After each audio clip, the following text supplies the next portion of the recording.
A Remedy for Wandering Thoughts in Worship by Richard Steele. Chapter 6, The Causes of Distractions, with Their Remedies.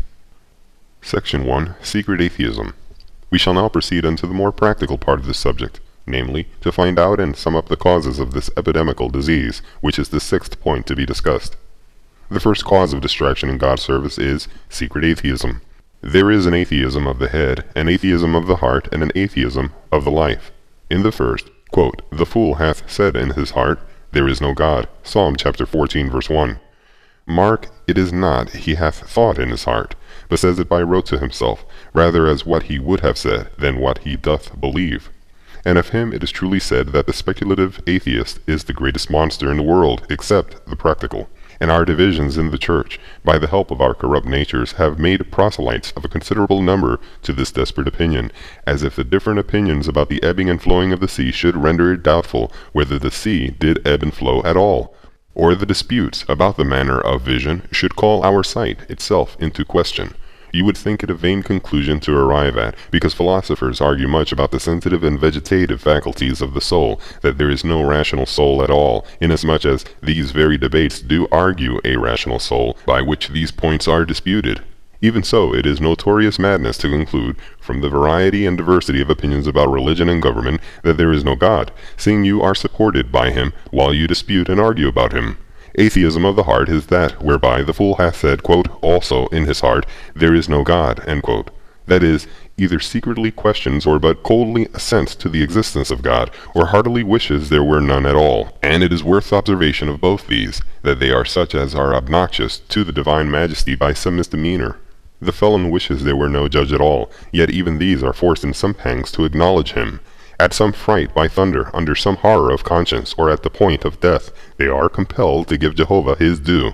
And they also, in any sudden fright or great extremity, usually cry to God as earnestly as others. Atheism of the life is described, quote, they profess that they know God, but in works they deny him. Titus chapter 1 verse 14. Now these latter originate from the first, and the last is most visible in our distractions. For if thou didst as verily believe God present in an ordinance, as he that sits next thee, durst thou trifle so egregiously as thou dost? The minister looks at you, and you dare not talk. If you saw him that looks at you from heaven, you durst not wander, and therefore the more or less strong our belief is of God, the more or less lively are we in our applications to him. Oh, the patience of God! That he can endure the worm to doubt of his existence, yea, practically to deny him, and not demonstrate himself by a thunderbolt. But the countryman's ignorance of the first moving cause doth not nullify it. No more doth the atheist, infidelity, degrade the first mover, the majesty of heaven. Quote, he that cometh unto God must believe that he is. Hebrews chapter 11 verse 6. The remedy of this evil is, humbly to read the Scriptures, which is the most clear, certain, and convincing way to work faith herein. Prayer and the Bible have convinced more than any other arguments. Recommend me, then, to Moses, rather than Plato, for the demonstration of a deity. All that reason can suggest might be written by an infidel, and more infidels have been convinced by reading and hearing the books of the Christians than Christians settled by reading the books of infidels. And therefore, although holy David, Psalm chapter 19 verse 1, appeals to the heavens and the host of them as a strong argument to declare God, and so it is, for what reason but the hand of a God can be rendered that the planets being all of one matter should have contrary motions, saying things of the like manner have by nature like motion? Yet laying that topic aside, he fixes upon the law of God, verse 7, as the most perfect and sure way to demonstrate a deity, and convert and make wise the soul. Then go to God in prayer, and beg him to touch thy heart, and open thine eyes, and thou shalt quickly see him, quote, that is not far from every one of us, end quote. Section 2, the corruption of our nature. The second cause of distractions in the service of God is the corruption of our nature, that is, of soul and body, so that our inward faculties do act on our outward senses, and they infect our inward faculties in this business. Quote, out of the heart proceed vain and evil thoughts, Matthew chapter 15 verse 19. They are not forced out as sparks from a flint, but come out hence of themselves as sparks out of a furnace. View the mind, and its accident is vanity. And how can a vain mind be serious with God, without a great deal of grace? The heart's name is deceitful, and makes a trade of deceiving and purloining in the most solemn duties, and when the ear receives the word as a lovely song, she runs after covetousness the while. Quote, now is she without, now in the streets, and lieth in wait at every corner. End quote. like the lewd woman, Proverbs chapter 7, verse 12. The eye that should be fixed on heaven is in the ends of the earth, and gathering a straggling notion from every object. The ear, by every noise, calls off the soul from its great business, though woefully the old man is bent against the new man. Quote, the law of the members war against the law of the mind, and leads us into captivity to the law of sin that is in the members. Romans chapter 7, verse 23. When the mind itself is set in its most hearty purposes to wait on God and offer him a faithful sacrifice, then comes in the law of the members, and either suggests within or admits from without some roving notions, and these lead the poor soul like that young man, quote, forced with flatteries like the ox to the slaughter, or the fool to the correction of the stocks. Proverbs chapter 7, verses 21 and 22. And thus he that began in heaven ends on earth, if not in hell. Thus the good he would do, he cannot perform. O wretched man, who must lead his life with such a heart, as if a man were tied still, to shoot in a warping bow. He settles himself in his right postures, aims directly at the white, but his warping bow still carries the arrow quite beside the mark, and his skill is rendered ineffectual. So the poor upright Christian in a duty orders his business and his heart as well as ever he can, and aims at glorifying God and getting good to his soul, but the corruption of his nature diverts him from his purpose.